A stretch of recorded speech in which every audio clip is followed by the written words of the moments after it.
ప్రజలు ఎందరో ఉన్నారు, నా ప్రేమను వారికి ప్రకటింపు కొందరే ఉన్నారు. ఎవరైనా మీలో ఎవరైనా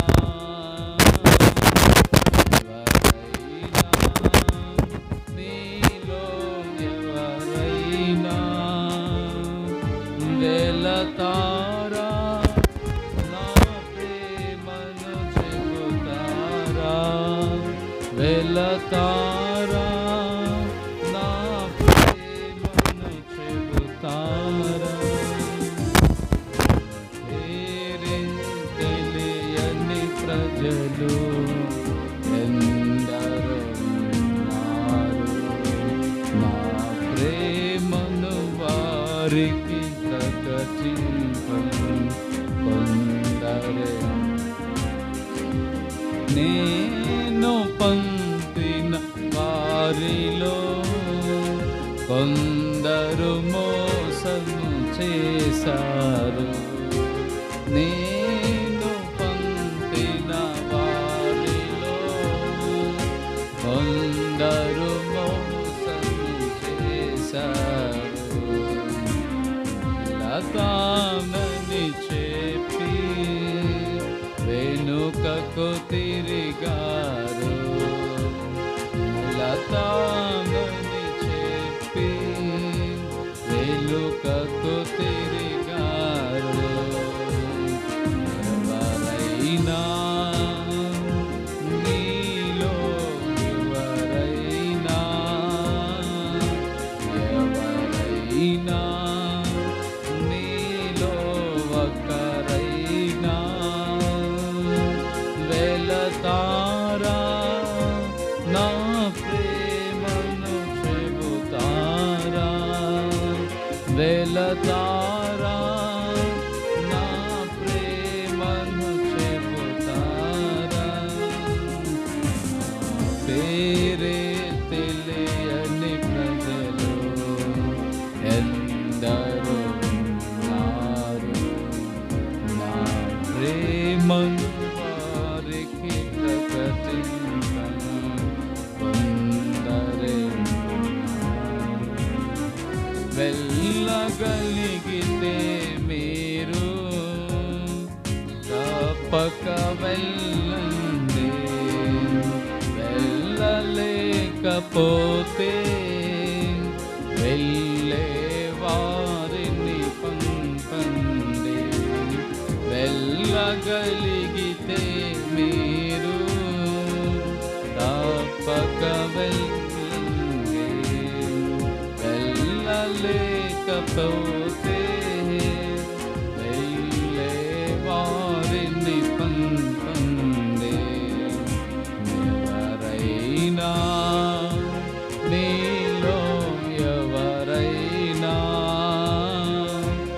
ఎవరైనా మీలో ఒకరైనా వెళతారా, నా ప్రేమను చెబుతారా, వెళతారా, నా ప్రేమను చెబుతారా. పేరే తెలియని ప్రజలు ఎందరో ఉన్నారు, నా ప్రేమను వారికి ప్రకటింపను కొందరే ఉన్నారు.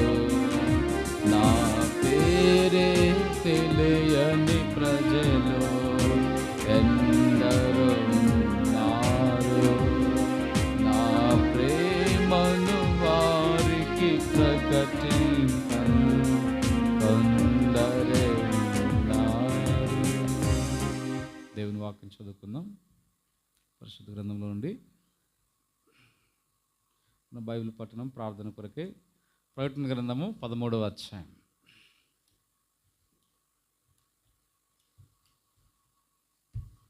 ప్రకటన గ్రంథము దేవుని వాక్యం నుంచి 13వ అధ్యాయము దినం మనం 7 వచనాల వరకు మనం చూస్తూ వచ్చినాం. ఈ దినం 8వ వచనం నుండి ప్రకటన 13వ అధ్యాయం 8వ వచనం మనం చదువుకుందాం. రండి దేవుని వాక్యం నుంచి ప్రకటన గ్రంథం 13వ అధ్యాయము 8వ వచనము అందరం కలిసి చదువుకుందాం. చదవండి. భూ నివాసులందరూ అనగా జగద్భుత్పత్తి మొదలుకొని వధింపబడి ఉన్న గొర్రెపిల్ల యొక్క జీవ గ్రంథమందు ఎవరి పేరు రాయబడలేదో వారు ఆ మృగమునకు నమస్కారము చేయుదురు. ప్రభు దేవుడు లేఖన భాగం దీవించి వాక్య ధ్యానమును ప్రార్థన సమయం ప్రభు మనకు సహాయము చేయునుగాక. ఆమేన్. రాత్రి సమయంలో ప్రకటన గ్రంథముగా మనం 13వ అధ్యాయం చూస్తూ ఉన్నాం. ఈ 13వ అధ్యాయంలో మొదటి నుంచి కొన్ని 7 వచనాలు మనం పోయిన వారం చూస్తూ వచ్చినాము.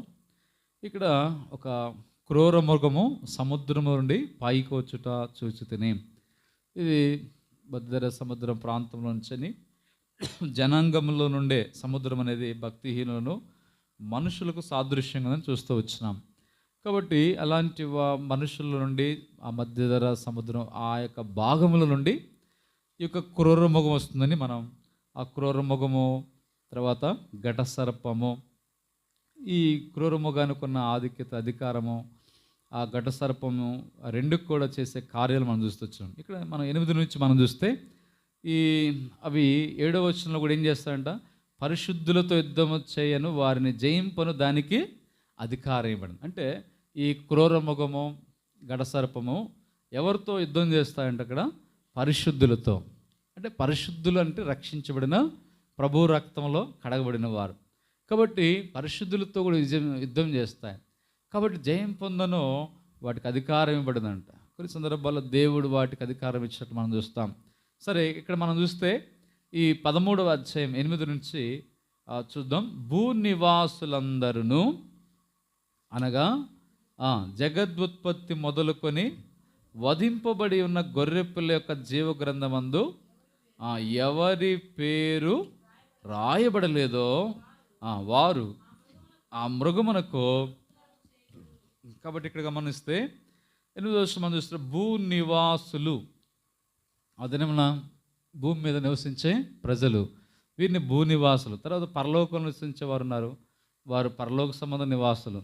అయితే ఈ భూమి మీద 7 ఏండ్ల శ్రమల కాలంలో ఈ 8వ వచనం మనం చూసినప్పుడు ఇక్కడ ఎవరి పేరైతే జీవ గ్రంథంలో రాయబడలేదు వారు ఏం చేస్తారంట, వారు ఆ మృగమునకు నమస్కారము చేస్తారు.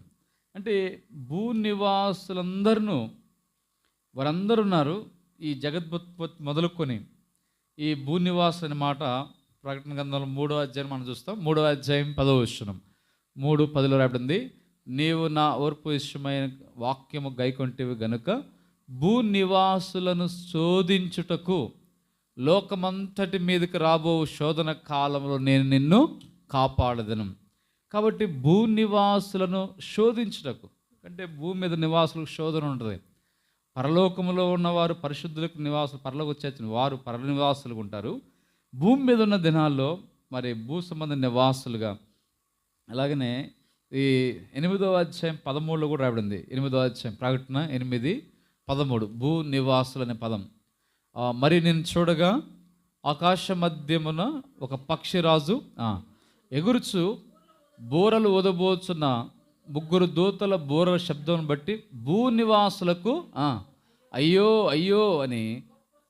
అంటే ఎందుకు ఆ పదం అన్నారు? భూ నివాసులకు ఏముందంట, శ్రమ ఉంది. అంటే అందుకే అయ్యో అయ్యో అనే పదము ఒక బాధను వ్యక్తపరుస్తాం. అంటే భూ నివాసులకు మనం 3వ అధ్యాయంలో చూసినప్పుడు అక్కడ ఏమో రాబడింది 10వ వచనంలో భూ నివాసులను శోధించుటకు. అంటే భూమి మీద నివాసులకు శోధన ఉంది. అలాగే 8వ అధ్యాయం 13వ వచనంలో భూమి మీద నివాసులకు శ్రమ ఉంది. అయ్యో అయ్యో అనే పదం అంటే ఎంతగా భయంకరమైన పరిస్థితి, అందుకే ఆ పదం శ్రమ ఉంది. కాబట్టి ఇక్కడ భూ నివాసులు, ఈ భూ నివాసులందరూ కూడా జగద్భుత్పత్తి మొదలుకొని అంటే ఆ సృష్టి ఆరంభం నుంచి కూడా ఈ ప్రజలందరూ కూడా ఏమవుతున్నారంటే అక్కడ వారందరూ భూ నివాసులందరూ జగత్పత్తుకొని వధింపబడి ఉన్న గొర్రెపిల్ల యొక్క జీవ గ్రంథమందు ఎవరి పేరైతే రాయబడలేదు. అంటే ఇప్పుడు గమనించండి, ఎవరి పేరు రాయబడలేదంటే ఎవరి నుంచి ఇక్కడ భూమి సృష్టి ఆరంభము నుండి జగత్ ఆరంభం నుంచి అక్కడ ఆదాము కాలం నుంచి జగత్పత్పత్తి మొదలుకొని భూనివాసులందరిలో, అంటే ఆ దినం అందుకొని భూమి మీద ఉన్న మనుషులందరిలో కూడా ఎవరి పేరైతే జీవగ్రంథంలో రాయబడలేదో, కాబట్టి ఆ పేరు రాయబడకపోతే వారు ఏమవుతున్నారంట, వారు ఈ పేరు రాయబడిన వారు ఏం చేస్తున్నారు, ఆ మృగమునకు నమస్కారము చేయుదురు. ఇది మనం చూస్తాం. ఈ మృగమే 13వ అధ్యాయంలో ఉన్న మృగం, 1 వచనంలో కదా, 7 తలలు గల ఒక క్రూర మృగం. అంటే ఈ క్రూర మృగమునకు ఎవరు నమస్కారం చేసేది అంటే జీవగ్రంథముల పేరు రాయబడిన వారు. అంటే వాళ్ళ పేరు రాయబడ్డ వాళ్ళేమో అసలుకి జీవగ్రంథంలో పేరు రాయబడ్డ వాళ్ళు ఈ 7 ఏండ్ల శ్రమల్లో కూడా ఉండరు, వారు ఎత్తబడతారు. అదే సమయంలో ఈ జీవగ్రంథంలో పేరు రాయబడిన వారు ఈ పరిస్థితుల్లో క్రూర మృగానికి వారు నమస్కారము చేయరు. అయితే ఇక్కడ ఈ క్రూర మృగమునకు నమస్కారము ఎవరు చేస్తున్నారంటే పేరు రాయబడిన వారు. ఇక జీవగ్రంథం, ద బుక్ ఆఫ్ లైఫ్, జీవగ్రంథం. ఈ జీవగ్రంథం అని మనం చూస్తే బైబిల్లో ఈ జీవగ్రంథము అనేది పరిశుద్ధ గ్రంథం మనం చూసినప్పుడు చూద్దాం. జీవగ్రంథం ఇక్కడ ఈ 13వ అధ్యాయంలో రాయబడింది.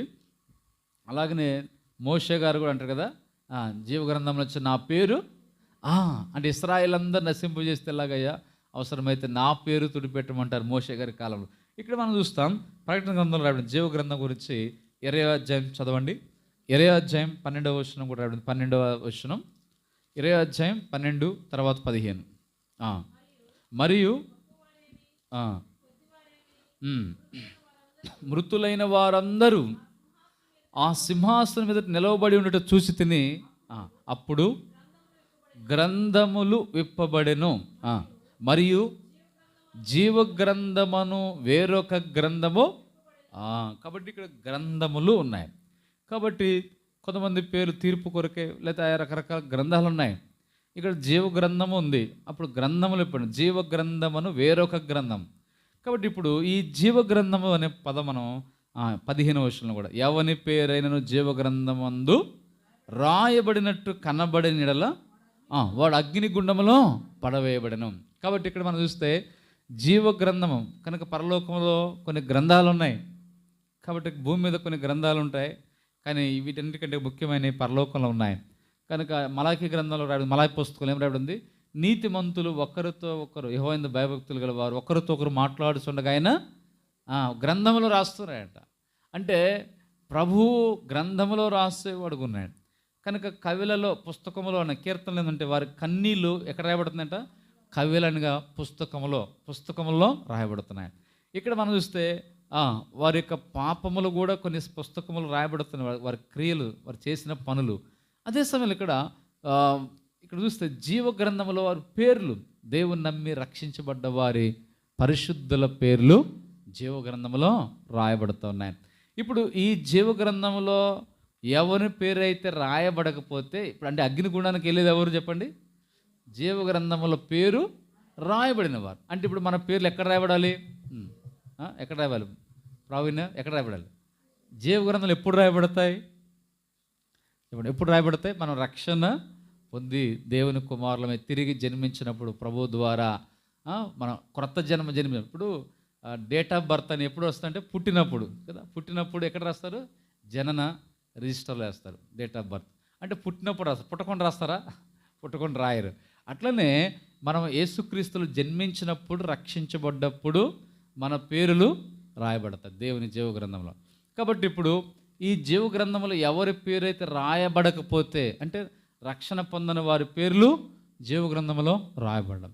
కాబట్టి ఆయన అంగీకరించకుండా, విశ్వాసం లేకుండా ఉన్నట్టే ఆ పేర్లు జీవగ్రంథంలో రాయబడడం.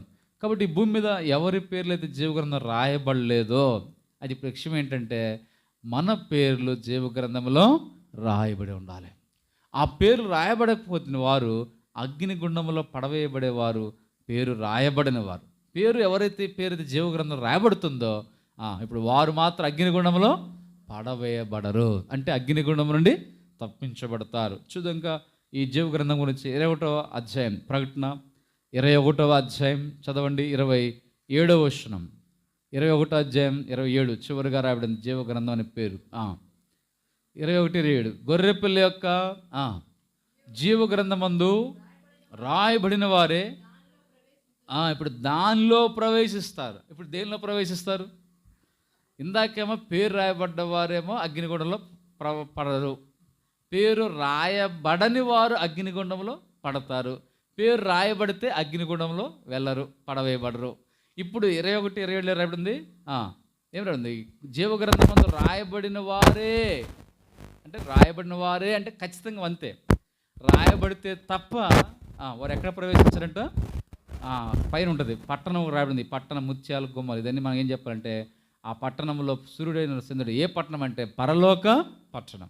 అంటే ఇప్పుడు పేరు రాయబడిన వారే ఎక్కడ ప్రవేశిస్తారు? ప్రతిభ పరలోక పట్టణం. ఏ పట్టణం అంటది? బ్లెస్ పరలోక పట్టణం. అంటే జీవగ్రంథమందు పేరు రాయబడిన వారికే కదా, వారు మాత్రమే పరలోక పట్టణంలో ప్రవేశిస్తారు. అంటే ఇప్పుడు మనకు పేరు రాయబడ్డప్పుడు మనం అగ్నిగుండం తప్పించబడతాం.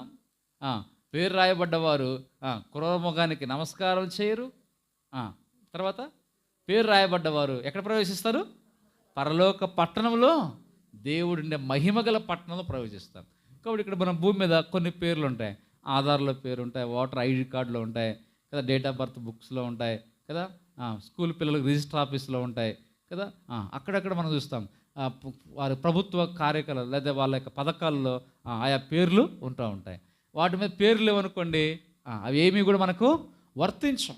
అట్లనే పేరు లేకపోతే పరలోక పట్టణంలో కూడా మనము ప్రవేశించలేము. అయితే ఇప్పుడు మనం అందుకే జీవ గ్రంథానికి అంత ప్రాముఖ్యత ఉంది. ఈ జీవ గ్రంథం రాయబడినప్పుడు వారు పరలోక పట్టణంలో ప్రవేశిస్తారు. అది సరే. ఇక్కడ మనం ముందుకెళ్తే ప్రకటన గ్రంథం 13వ అధ్యాయంలో ఈ జీవ గ్రంథంలో పేరు రాయబడిన వాళ్ళు మాత్రమేమో నమస్కారం చేయరు, కానీ ఎవరి పేరు అయితే రాయబడలేదో వాళ్ళు ఏం చేస్తున్నారంటే ఇప్పుడు ఆ క్రూరముఖానికి నమస్కారము చేస్తున్నారు. ఆ తర్వాత చూడండి, నమస్కారము చేసేవారు కూడా వారందరూ కూడా, అంటే దాని ఇంగ్లీష్లో ఆరాధించేవారు ఉన్నారు. నమస్కారం చేస్తుందంట క్రూరముఖానికి నమస్కారం. తర్వాత 9వ వచనం, ఎవడైనను చెవిగలవాడైతే వినును గాక. ఇక్కడ మనము ఈ పదము చెవిగలవాడైతే వినును గాక అని రాయడం. అంటే ఇక్కడ మనం చెవిగలవాడైతే వినును గాక అంటే ఎందుకు ఈ పదము అని రాయబడింది అని మనం చూస్తే, అవసరమైతే మరణ పర్యంతము పరిస్థితులు ఉన్నాయి, భయంకరమైన శ్రమలు ఉన్నాయి, భయంకరమైన భూమి మీద ఎడవబడితే పరిస్థితులు ఉన్నాయి. కనుక ఆ దినాల్లో చెవిగలవాడైతే వినునుగాక. కనుక ఈ దినాల్లో మనకు దేవుడు ఆయన వాక్యం వినిపిస్తున్నప్పుడు మనం ఏం చేయాలంట? వినాలి. అంటే దేవుని మాటలు మనం వినాలి, ఆయన వాక్యాన్ని మనం వినాలి. కనుక దేవుని మాటలు మనం శ్రద్ధగా వినాలి, ఆయన వాక్యాన్ని మనం వినాలి. అందుకే ప్రభు అన్నాడు, చెవిగలవాడు దేవుని మాటలు వినాలి. ఎవరి మాటలు? ఇక్కడ మనం దేవుని మాటలు, దేవుని యొక్క వాక్యమును మనం వినాలి. ఎందుకంటే ఆ పరిస్థితుల నుంచి మనం తప్పించబడాలంటే, కాపాడబడాలంటే ఈ దినాల్లో మనము దేవుని యొక్క మాటను మనము వినేవారు ఉండాలి, లేదా దేవుని స్వరం వినే చెవులు మనకు ఉండాలి కదా. దేవుని మాటలు వినే చెవులు మనకు ఉండాలి కదా. కొంతమంది వినని వారు ఉంటారు కదా. అందుకే ఉంది, వారు వినని నల్ల వారైతిరి. అందుకే వారి చెవులు మందంగా ఉన్నాయి, మందమతులైన, అంటే వారు విననొల్లని వారు ఉన్నారు. కానీ మనం ఈ దినాల్లో దేవుని వాక్యం వినేవారు ఉండాలి, దేవుని మాటలు, దేవుని స్వరాన్ని వినే చెవులు మనం కలిగి ఉండాలి. కొన్ని సందర్భాల్లో అనేక రకరకాల బైబిల్లో చెవులు, దురద చెవులు ఉన్నాయంటారు కదా, అపవిత్రమైన కల్పన కథలు ముచ్చట్లు కదా ఉన్నాయి. కానీ ముఖ్యంగా మనం చూస్తే దేవుని స్వరం వినే చెవులు, దేవుని మాటలు వినేవారు. అందుకే ఎవడైనాను చెవిగలవాడైతే వినుగా. అంటే వాస్తవానికి చెవులు అందరికీ ఉంటాయా లేవా? అందరికీ ఉన్నాయి. అంటే ఏ చెవులు అంటే దేవుని స్వరం వినే చెవులు కావాలి. దేవుడు మాట్లాడుతున్నప్పుడు వినేవారం ఉండాలి, విని గ్రహించాలి, అర్థం చేసుకోవాలి. కాబట్టి అందుకే చెవి గలవాడైతే వినును గాక. ఆ తర్వాత మనం చూద్దాం, చదవండి. ఆ తర్వాత నెక్స్ట్ వచనం 10వ వచనం, 13వ అధ్యాయం 10వ వచనం, ఎవడైనను చెరపట్టవలనని ఉన్న ఎడల వాడు చెరలోనికి పోను, ఎవడైనను ఖడ్గము చేత చంపిన ఎడల వాడు ఖడ్గం చేత చంపబడవలను. ఈ విషయంలో పరిశుద్ధుల ఓర్పును విశ్వాసమును కనబడును. అంటే ఇక్కడ మనం 10వ వచనం వస్తే, చెరపట్టబడిన ఉన్న ఎడల వారు చెరపడ, అంటే రెండు ఉన్నాయి. ఒకటి చెరపట్టడం, చెర లేదా బంధకాలు. అంటే ఆ దినాల్లో పరిశుద్ధులు ఏమవుతారంటే, ఎవరన్నా భూమి మీద నివాసులు మరి జీవగ్రంథంలో పేరు రాయబడ్డ వారందరూ ఆల్రెడీ క్రూరమృగానికి నమస్కారం చేస్తూ ఉంటారు. అందువల్ల వారు స్వాధీనంలో ఉంటారు. కానీ ఆ దినాల్లో కూడా విడవబడ్డోళ్ళు మనోనేత్ర వెలిగించబడి ఇశ్రాయేలు కానీ రక్షించే, మళ్ళీ ఆ దినాల్లో కూడా ప్రభు కొరకు నిలబడి ఎవరు ఉంటారో సరే వారు పరిశుద్ధులుగా, వారు అంటే అపవాది క్రూరమృగం నమస్కారం చేయకుండా, అపవాది ముద్ర వేయించుకోకుండా వారు శ్రమల్లో కూడా ప్రభు కోసం నిలబడతారు. వాళ్ళకు రెండు పరిస్థితులు ఉన్నాయంట. నెంబర్ ఒక పరిస్థితి అంట, చెరపట్టవలనని ఉన్నడల వాడు ఏమవుతారంట, చెరలోనికి వెళ్తారు. అంటే ఒకటి చెరసాలలోకి వెళ్తారు, లేదా చెర పట్టబడతారు. దాన్ని చెరసాల అంటే వారిని బంధిస్తారు. ఎవరిని? పరిశుద్ధులు. ఆ దినాల్లో విడవబడ్డి ప్రభువుని అంగీకరించిన పరిశుద్ధులు 7 నెలల శ్రమల కాలంలో ఒకటి ఏమవుతారంటే వారు చెరపట్టబడతారు, బంధించబడతారు. ఒక్కోసారి చూడండి, దేవుని నమ్మిన కారణాన్ని బట్టి కొంతమంది ఏం చేస్తారు, తీసుకువెళ్ళని చెరసాలలో. అపోస్తుల 16వ అధ్యాయంలో పౌలు శీల ఇద్దరు కూడా చెరసాలలో లేబడి. తర్వాత అపోస్తుల 4వ అధ్యాయంలో వస్తే పేతురు యోహాను కదా, వారు పేతురు యోహాను వారు కూడా చెరసాలలోకి వేయబడిన పరిస్థితి, కొట్టబడ్డ పరిస్థితి. మరలా చెరసాల నుంచి దేవుని దూత వారిని బయటికి తీసుకొచ్చారు. అంటే అలాగా పరిశుద్ధులు ఒకటి చెరపట్టబడతారు, చెరలో వేయబడతారు. రెండోది ఏంటంట, ఎవడైనా ఖడ్గము చేత చంపిన వారు ఖడ్గము చేత, అంటే రెండోది ఖడ్గము చేత చంపబడతారు. దీన్ని హతసాక్షులు అవటం. ఒకటేమో చెరపట్టబడ్డం, రెండవది హతసాక్షులు. ఖడ్గం అంటే ఏంటి? కత్తి. కత్తితో ఏం చేస్తారు? కత్తితో చంపుతారు. అంటే కత్తితో చంపబడతారు. కనుక చెర ఉంది, రెండోది పరిశుద్ధులకి ఏముందంట, ఖడ్గంతో చంపబడ్డం, మరణం ఉంది. కాబట్టి రెండు విషయాలు ఉన్నాయి. కాబట్టి రెండు విషయాలు కూడా ఆ దినాల్లో విన్న పరిశుద్ధులకు అదిలా సంబంధం. అయితే ఈ దినాలు అయితే ఎంత చెరపట్టబడేది లేదు, ఎక్కడో అక్కడక్కడ కొంత చెరలే, కానీ ఎక్కువగా అదనలో భయంకరమైన చెర, లేదా రెండోది భయంకరమైన ఖడ్గం, మరణం. ఈ దినాల్లో అయితే ప్రభునంగి అంత మరణకరమైన పరిస్థితి, అక్కడక్కడ కొంతమంది అసాక్షులు అవుతున్నారు, కానీ అందరికైతే లేదు.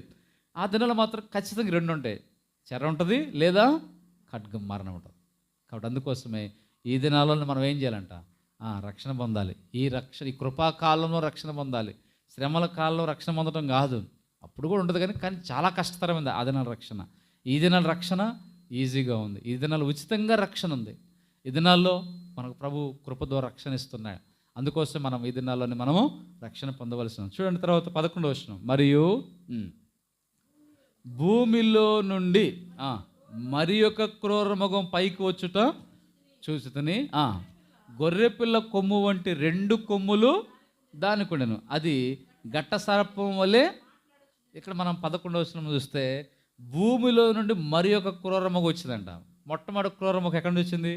13:1 క్రూరమృగం సముద్రము నుండి, అంటే సముద్రం లాంటి భక్తిహీనులు లాంటి మధ్యధర సముద్రం, ఆ ప్రాంతం మిడిల్ సీ, ప్రపంచానికి మధ్యలో ఉన్న సముద్రం, ఆ ప్రాంతం నుండి క్రూరమృగం వస్తుంది. అంటే క్రూరమృగం అంటే అది ఒక జంతువుని కాదు, అంటే క్రూరం లాంటి స్వభావం గలగా ఒక నాయకుడు, ఒక మనిషే.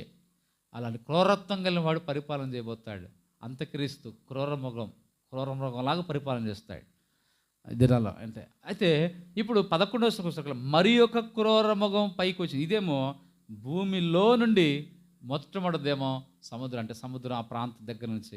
భూమిలో నుండి మరి ఒక క్రూరమృగం అంటే ఏం చూపిస్తుంది అంటే, మొట్టమొదటి క్రూరమృగం లాంటిదే మరొక క్రూరమృగం. 2 క్రూరమృగాలు ఉన్నాయి. మొదటిదేమో ఉంది, రెండోది ఉంది. 2 క్రూరమృగాలే. ఆ దినాలు 7 శ్రమల కాలం. ఈ 2వ క్రూరమృగం గురించి ఏమిటంటే, గొర్రెపిల్ల కొమ్ము వంటి 2 కొమ్ములు. అంటే దానికి కొమ్ములు ఉన్నాయి. ఏ కొమ్ములు ఉన్నాయి చెప్పండి? ఎన్ని కొమ్ములు ఉన్నాయి? 2 ఉన్నాయి. అవి ఎలాంటివి అంట? గొర్రెపిల్ల కొమ్ము వంటి. అంటే గొర్రెపిల్లకు, అంటే మనం చూస్తాం పోటీలకు గొర్రెలు కొన్ని కొమ్ములు ఉంటాయి కదా, అంటే అలాంటి కొమ్ములు ఉన్నాయి. కానీ ఇక్కడ గొర్రెపిల్ల కొమ్ము అంటే ఎందుకు పోల్చబడిందంటే, ఈ 2వ క్రూరమృగం ఏం చేస్తుంటే, అది యేసుక్రీస్తులాగా శాంతవతంగా సౌమ్యంగా ఉన్నట్టుగా ఉంటుంది ఈ క్రూరమృగం.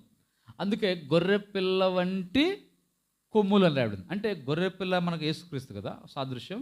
ఆ యేసుక్రీస్తు లాగానే, యేసుక్రీస్తు వలె సౌమ్యంగా సాత్వికంగా కనబడతారు మొట్టమొదటిగా ఈ 2వ క్రూరమృగం. అందుకే గొర్రెపిల్ల కొమ్ము 2 కొమ్ములు, గొర్రెపిల్ల వంటి అన్నాయి. కానీ దానికి 2 కొమ్ములు ఉన్నాయి. అయితే ఇప్పుడు ఏం చేస్తుంటుంది? అది ఘట సర్పము వలె ఆ, మాటలాడుచుండెను. ఎలా ఎలా మాట్లాడుతుందంట? ఘటసర్పం వలె మాట్లాడుతుంది. మన ఘటసర్పం ఎక్కడ కనబడింది? 13వ అధ్యాయము. చూడు అక్కడ ఘటసర్పం ఎక్కడుంది? 13వ అధ్యాయం 4వ వచనం. ఆ మృగమునకు అధికారం ఇచ్చినందున వారు ఘటసర్పమునకు, 2వ వచనంలో కూడా రాబడింది, పాదం ఎలుగొంటి భాగం దాని నోరు దానికి దానికి ఆ ఘటసర్పము తన బలమును, తన సింహాసనం గొప్ప అధికారం ఇచ్చాడు. ఇప్పుడు ఘటసర్పం ఉంది. ఇప్పుడు ఘటసర్పం వలే మాట్లాడుతుంది. ఈ రెండో క్రూరమృగం కూడా ఘటసర్పం వలే మాట్లాడుతాం. తర్వాత 12వ వచనం చూస్తే, అది ఆ మొదటి క్రూర మృగమునకున్న అధికారపు చేష్టలన్నీ దాని ఎదుట చేయించినది, మరియు చావు దెబ్బ తగిలి బాగుపడి ఉన్న ఆ మొదటి మృగమునకు భూమియు దానిలో నివసించేవారును నమస్కారం చేయనట్టు అది బలవంతం. ఇప్పుడు ఈ రెండో క్రూరమృగం మరి ఒక క్రూరమృగం అంటే, లేదా రెండో క్రూరమృగం మరొక క్రూరమృగం, ఈ క్రూరమృగం ఏం చేస్తుందంట? ఇది ఘటసర్పం వలె మాట్లాడుతుంది. అంతేకాకుండా ఈ మొదటి క్రూరమృగానికి కొన్ని అధికార శాస్త్రాలన్నీ దాని ఎదురు చేస్తుంది. ఇది కూడా అంటే మొదటి క్రూరమృగం ఎట్లా అధికారం చేస్తుంది అలాంటి చేష్టలు చేస్తుంది. చావు దెబ్బ తగిలిన బాగుపడిన ఆ మొదటి మృగముకు భూమి దానిలో నివసించిన వారందరంట మొదటి క్రూర మృగానికి నమస్కారం చేయాలి. ఏం చేస్తుంటది? బలవంతం చేస్తారు. ఎవరికి నమస్కారం చేయాలని? మొదటి క్రూర మృగం. మొదటి క్రూర మృగం అంటే 13వ అధ్యాయం 1వ వచనం. అంటే మొదటి క్రూర మృగానికి నమస్కారం చేయవలనని ఈ రెండవ క్రూర మృగం భూమి మీద ఉన్న మనుషులందరినీ బలవంతం. అంటే ఏం బలవంతంగా మీరు అదెలా మనస్తుంది? దాని దగ్గర 2వ అధ్యాయంలో వస్తే వారు రాజు ఏం చేశాడు? అందరం బలవంతంగా కదా ఏం చేశాడు? ఆ ప్రతిమకి ఏం చేయాలంట? నమస్కారం. లేకపోతే మిమ్మల్ని ఎక్కడేస్తాడు? ఎక్కడేస్తాడంట? ప్లస్ ఆ ప్రతిమకు నమస్కారం చెప్తే ఎక్కడేస్తాడు? అగ్నిగుండంలో పడవేయబడతాను. ఎవరు ఆ వ్యక్తులు? ముగ్గురు వ్యక్తులు నమస్కారం చేయాల. ఎక్కడేస్తారు ముగ్గురిని? వాళ్ళ పేర్లేంటి? షడ్రక్, మేషక్, అబేద్నెగో. కాబట్టి ఇక్కడ మనం చూస్తే అంటే వారు నమస్కారం చేయలే. సరే, ఇక్కడ మాత్రం ఈ క్రూరమృగం ఏం చేస్తుంటే మనుషులందరినీ బలవంతం చేస్తుంది. మీరందరూ కూడా మొదటి మృగానికి నమస్కారం చేయాల్సిందే అని నమస్కారం చేయనట్లు లేదా దాన్ని ఆరాధించినట్లు అది బలవంతం చేస్తుంది రెండో క్రమం. అప్పుడు ఆ బలవంతాన్ని బట్టి ఏం చేస్తారు చెప్పండి? వారు అందరూ ఏం చేస్తారు? ఆ మొదటి క్రూరమృగానికి నమస్కారం చేస్తారు. అలాగ వారు ఆరాధన చేసేవారు అనుకుంటున్నారు. అది రెండవ క్రూరమృగం చేసే పనులు ఇవి. 13వ క్వశ్చన్ చూద్దాం. అది ఆకాశం నుండి ఏం చేస్తుందంట? ఆకాశం నుండి భూమికి మనుషులు ఎదుట అగ్ని దిగి వచ్చినట్టుగా ఇది కూడా గొప్ప సూచనలు చేస్తుంది, అద్భుతాలు చేస్తుంది. ఎవరు అద్భుతాలు చేసేది ఇక్కడ? రెండవ క్రూరమృగం, మరి ఒక క్రూరమృగం. కాబట్టి ఈ రెండవ క్రూరమృగం ఏం చేస్తుంటే ఆకాశం నుండి భూమికి మనుషుల అగ్ని దిగి వచ్చినట్టుగా. వాస్తవానికి ఇది ఎవరిని అవలంబిస్తుందంటే ఈ క్రూరమృగం 11వ అధ్యాయంలో మనకు ఇద్దరు సాక్షులు కనబడతారు. 11వ అధ్యాయం ఇద్దరు సాక్షులు. వాళ్ళు ఏం చేస్తారంటే వాళ్ళు కూడా వారికి ఇష్టమైనప్పుడు రక్తం నీళ్ళు రక్తంగా చేస్తున్నారు. అంతేకాకుండా వారు అగ్ని దిగి వచ్చినట్లు చేశారంట. అక్కడ చూడండి 11వ అధ్యాయం 5వ వచనం. ఎవడైనా వారికి హాని చేయని ఉద్దేశించినలా వారి నోట నుండి అగ్ని బయలువెడల వారిని. ఇక్కడ ఎవరంటే ఇద్దరు సాక్షులు. అంటే ఇది మోషే, ఏలియా అయి ఉండొచ్చని అంటుంది. సరే, అలాగనే వారిని అనుసరిస్తుంది ఈ క్రూరమృగం. ఏం చేస్తుంటే ఇది కూడా ఏం చేస్తుంట? ఆకాశం ఏం చేస్తుంట? అగ్ని దింపేస్తుంది. బైబిల్లో ఆకాశం అగ్ని దింపిన వ్యక్తి ఎవరు? ఏలియా గారు. మొదటి రాజుల గ్రంథం మనం చూస్తాం కదా, 18-19 అధ్యాయాలు అక్కడ కదా. అక్కడ ఆకాశం అగ్ని దిగి వచ్చింది. తర్వాత 2వ రాజుల గ్రంథం 1వ అధ్యాయంలో కూడా దైవజెండాను దిగిరా రాజుగారు ఆజ్ఞాపిస్తున్నాడు అన్నప్పుడు అక్కడ కూడా ఏం చేస్తుంది? అక్కడ కూడా అగ్ని ఆకాశం. అదే ఇక్కడ మనం చూస్తే ఈ ఇద్దరు సాక్షులు కూడా 11వ అధ్యాయం ఇద్దరు సాక్షులు, దేవుడు పంపిన ఇద్దరు సాక్షులు కూడా అగ్ని. అదే టైంలో ఇక్కడ అలాగనే ఈ మరొక క్రూరమృగం ఏం చేస్తుంటే ఇది కూడా అగ్ని దిగి వచ్చేవాళ్ళు చేస్తూ ఉంది. ఇప్పుడు ఆ సూచన చేస్తుంటే ఎట్లా ఉంటుంది అని చూసిన వాళ్ళకి ఆశ్చర్యం కలుగుతుంది. ఇంకా వాళ్ళకి ఆశ్చర్యం కలుగుతుంది. అద్భుతం. అక్కడ సూచన క్రియలు అంటే ఏంటి? అద్భుతాలు. సామాన్యమైన కాదు, సూచనలు. అలాంటి సూచనలు చేస్తూ ఉంటే వాళ్ళందరూ కూడా చూడండి అప్పుడు ఏమవుతుందని తెలుసా? 14వ వచనం. కత్తి దెబ్బ తినియు బ్రతికిన ఈ క్రూరమృగమునకు ప్రతిమను చేయవలనని అది భూనివాసులతో చెప్తుందంట. అంటే కత్తి దెబ్బ తిని బ్రతికిన క్రూరమృగం. ఏ క్రూరమృగం ఇది? మొదటి క్రూరమృగం. అది చూడండి 13వ అధ్యాయంలో మనం చూస్తాం. 13:3 చూడండి. దాని తలలో ఒకదానికి చావు దెబ్బ. అంటే ఇప్పుడు 2 క్రూరమృగాలు కనబడుతుంది. 2 క్రూరమృగాలు దేనికి చావు దెబ్బ తగిలింది? మొదటి దానికి. కాబట్టి ఆ మొదటి క్రూర మృగానికి కత్తి దెబ్బ తగిలింది. కత్తి అనేది మనం చూస్తే దేవుని వాక్యానికి సాదృశ్యం. అంటే వాక్యం చేత, కత్తి చేత కదా దేవుడు తన పరిశుద్ధుల ద్వారా లేదా తన దేవదూతలు మిఖాయిలు దేవదూతల ద్వారా కావచ్చు, తన వాక్యం ద్వారా ఏం చేస్తాడంట వాటిని చావు దెబ్బ కొడతాడు. అంటే వాక్యం అనే ఖడ్గం చేత. సరే, ఇప్పుడు ఇది బాగుపడిన తర్వాత క్రూరమృగానికంట ఈ క్రూర మృగమునకు ప్రతిమను చేయవలను. అంటే ఒక బొమ్మ చేయటం. అంటే ఈ క్రూర మృగం ఎలాగుందో దాని పోలికలు చొప్పున ఒక బొమ్మను చేయాలి. అంటే ఒక ప్రతిమ అంటే బొమ్మ. ఒక ప్రతిమను చేయాలని చెప్పేసి ఏం చేస్తుంటుంది ప్రజలు, భూమి మీద నివాసులకు అది చెబుతుందంట. మీరందరూ కూడా మొదటి క్రూర మృగం ఉంది కదా, ఆ క్రూర మృగానికి తగ్గట్టుగా ప్రతిమ ఇచ్చేయమని. ఇప్పుడు చూడండి, కొంతమంది ఈ మధ్య అధికాలంలో చనిపోయినా కానీ వారిలాగానే ఏం చేస్తానంట, మైనం బొమ్మలు తయారు చేస్తారు. మైనంలో అంటే సేమ్ యాజ్ ఇట్ ఈజ్గా అలాగనే ఉన్నారు. అంటే వాళ్ళకేం మాట్లాడలేరు కానీ అదే సేమ్ అలాగనే కనబడుతూ ఉంటారు రూపం. కానీ ఇక్కడ అలాగనే ఈ క్రూరమృగాన్ని కూడా ఒక ప్రతిమను, ఆ క్రూరమృగం లాంటి ప్రతిమను తయారు చేయమని. ఇప్పుడు తయారు చేస్తారు కూడా. తయారు చేయటం కాదు, ఇంకేం జరిగిద్దంటే ప్రతిమను చేయవలన భూనివాసులు చెప్పొచ్చు. ఆ మృగం ఎదుట చేయుటకు తనకీయబడిన సూచన వలన భూనివాసులను ఏం చేస్తుంటుంది, భూనివాసులని రెండవ క్రూరమృగం లేదా మరొక క్రూరమృగం ఏం చేస్తుంటే భూనివాసుల్ని మోసపుచ్చుతూ ఉంది. కాబట్టి అందుకే బైబిల్లో ప్రకటన ఉంది, అపవాది ఏం చేస్తున్నట్టు వాడు అనేకులను మోసము చేయించాడు, మోసపుచ్చున్నాడు. అందుకే ప్రభు కూడా అంటాడు, మీరు మోసపోకుడి, అపవాది అనేకులను మోసం, సాధ్యమైతే ఏర్పరచబడిన వారిని సైతం కూడా మోసం. కనుక అనేకులను మోసం చేసే పరిస్థితి. కాబట్టి అందుకే మనం చాలా జాగ్రత్తగా ఉండాలి. కనుక ఇక్కడ భూనివాసులను మోసం చేస్తూ ఉంది. ఎంతోమందిని అపవాది మోసం చేసేవాడుగా ఉన్నాడు. కాబట్టి ఇక్కడ భూనివాసులు సూచక్రియలు చేయడం వల్ల ఏమవుతుంది, అనేకులు మోసపోతూ ఉంటారు. వారందరూ మోసపోతున్నారు. ఆ సూచక్రియలు చూసి ఓహో ఇది కూడా సూచక్రియలు చేస్తున్నాను. అంతేకాదు, ఇంకెలాంటి సూచక్రియలు అంటే 15 వచ్చిన మరియు ఇంకా ఒక సూచన కనపడుతుంది. ఏంటి ఆ సూచక్రియ అంటే, మరియు మృగము యొక్క ప్రతిమ మాట్లాడునట్లును. చూసారా, ఇంకా అద్భుతం ఇది, ఇంకా సూచన. ఇప్పుడు ప్రతిమను తయారు చేస్తారు. ఏ రూపం ఇది? క్రూరమృగం. క్రూరమృగంలాగా ప్రతిమ అంటే బొమ్మ. ప్రతిమ మనకు భాష అర్థం కాదు, బొమ్మ తయారు చేస్తారు. ఇప్పుడు బొమ్మకి ఏం చేశారంట, ప్రతిమ మాట్లాడినట్లు ఆ మృగము యొక్క ప్రతిమకు నమస్కారం చేయాలని. అంటే ప్రతిమ ఇప్పుడు మాట్లాడుతుంది. బొమ్మ మాట్లాడితే ఎట్లా ఉంటుంది చెప్పండి, ఇంకా ఆశ్చర్యం కదా. బొమ్మ మాట్లాడిద్దా? మామూలుగా అయితే బొమ్మ మాట్లాడదు. మనం ఒక ప్రతిమ తయారు చేస్తాము, ఆ ప్రతిమ ఎప్పుడు కూడా మాట్లాడదు, మౌనంగా ఉంటుంది. కానీ ఇప్పుడు గాంధీ గారి బొమ్మ ఉంది, విగ్రహం ఉంది కదా, మాట్లాడిద్దా? ఇప్పుడు మాట్లాడదు.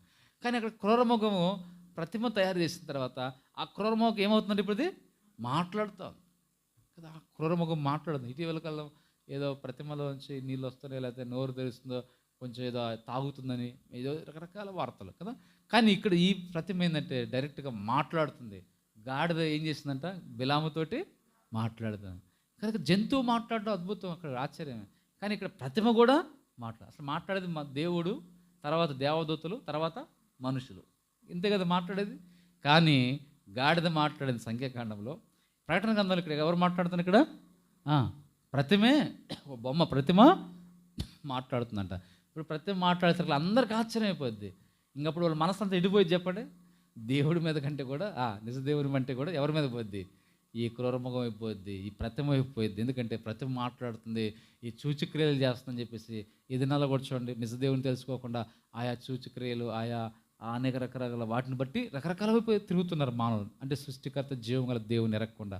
అంతేకాదు ఏం చేస్తాను, చివరిగా చూడండి మాట చివరిగా, ఆ మృగం యొక్క ప్రతిమకు నమస్కారం చేయని వారిని హతము చేయనట్లును, ఆ మృగం యొక్క ప్రతిమకు ప్రాణం ఇచ్చుటకే దానికి అధికారం.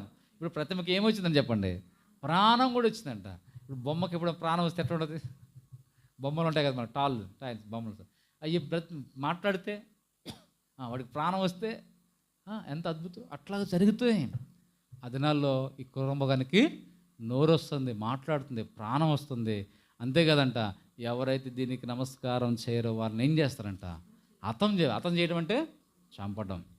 దానియేలు గ్రంథం అదే చూసాం 2వ అధ్యాయంలో. ఎవరైతే నమస్కారం చేయరో వారందరినీ అగ్నిగుండంలో వేస్తే ఏమవుతారు? వాళ్ళు కాలిపోయి చనిపోతారు. అది కూడా చావడమే. అట్లానే ఇక్కడ ఈ క్రూరమ కూడా చేస్తుంటే ఎవరైతే నమస్కారం చెబితే వాళ్ళని హతం చేయటం.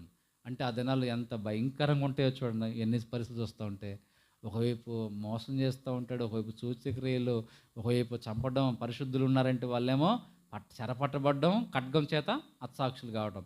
ఇన్ని పరిస్థితులు జరుగుతూ ఉన్నాయి. కాబట్టి ఇక్కడ మనం గమనించినప్పుడు, ఈ భాగం చదివినప్పుడు 2వ క్రూరమృగం మనుషుల భూమిని చూస్తుంది. అది మొదటి క్రూరమృగం లాగానే దాని చేష్టలు చేస్తుంది, దానికి అధికారం ఇవ్వబడుతుంది, మొదటి ప్రతిమను తయారు చేస్తుంది, తయారు చేయమని భూనివాసాలని నమస్కారం చేయమని బలం చేస్తుంది. ఇవన్నీ కూడా ఈ యొక్క క్రూరమృగము చేసే, మరొక క్రూరమృగం చేసే పనులు. ఇప్పుడు మనం ప్రార్థన 2 మాటలు చూసి ప్రార్థనకు వెళ్దాం. చూడండి, కీర్తన ప్రార్థన కొరకే మనం భాగంగా కీర్తనలు పరిశుద్ధ గ్రంథంలో నుండి 17వ కీర్తన మొదటి వచనం అందరం కలిసి చదువుకుందాం. 17వ అధ్యాయము మొదటి వచనం అందరం కలిసి చదువుకుందాం. చదవండి. 17వ అధ్యాయం మొదటి వచనం. యెహోవా న్యాయమును ఆలకించుము, నా మొర అంగీకరించుము, నా ప్రార్థనకు చెవియకుము. అది కపటమైన పెదవుల నుండి వచ్చున్నది కాదు. ఇక్కడ మనం దావీదు ప్రార్థన మనం చూస్తున్నాం. ఇక్కడ మనం దావీదు జీవితంలో కొన్ని మంచి లక్షణాలు ఉన్నాయి. ఏంటో మంచి లక్షణం అంటే, అయ్యా ఒకటి అంటాడు, నా మొర అంగీకరించము, నా ప్రార్థన చెవియకు. అంటే ఈయన మొర ప్రార్థన, ఈ ప్రార్థన లేదా మొర అనేది ఎలాంటిదంటే అది కపటమైన పెదవుల నుండి వచ్చినది కాదు.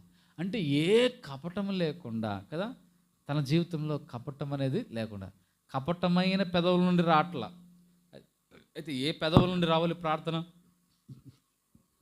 పవిత్రమైన పెదవులతో మీరు దేవునికి, అంటే మన పెదవులు ఎట్లా ఉండాలంట? పవిత్రమైన పెదవులు, కానీ కపటమైన పెదవులు కాదు. అందుకే దావీదు ఆయన పెదవులు కపటమైనవి కాదు, ఆయన పెదవులు పవిత్రంగా ఉన్నాయి, పరిశుద్ధంగా ఉన్నాయి. కనుక మనం కూడా పవిత్రమైన పెదవులతో, పరిశుద్ధమైన పెదవులతో ప్రార్థన. రెండవది మనం చూస్తే తర్వాత రెండవ వచనం మనం చూస్తాం. నీ కనుదృష్టి న్యాయముగా చూసును, రాత్రి వేళ నన్ను దర్శించి నా హృదయమును పరిశీలించి. 3వ వచనం అంటే దావీదు హృదయంలో దేవుడు ఏం చేసినంట? పరిశీలన చేస్తున్నాడు.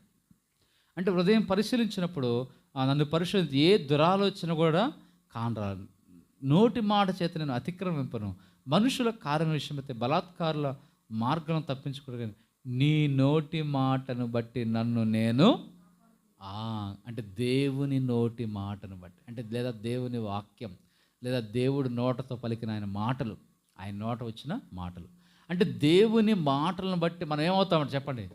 మనల్ని మనం ఏం చేస్తామంట? కాపాడుకుంటాం. దేన్ని బట్టి? ఇంకో మాట సామెతల్లో, తమ నోటిని నాలుకను కాపాడుకుని వాడు శ్రమల నుండి తన ప్రాణమును కాపాడుకోను. అంటే ఇప్పుడు మనం దేవుని మాటను బట్టి మనం కాపాడబడతాం. ఈరోజు భయంకరమైన పరిస్థితి అంటే, తెల్లవారుజాము 3 ఆ ప్రాంతంలో జరిగిందండి. కేరళ రాష్ట్రంలో వైనాడులో ఈ తుఫాను వర్షాలకి కొండ చర్యలు ఇరిగిపోయి దాదాపు 400 కుటుంబాలు ఉన్నాయంట.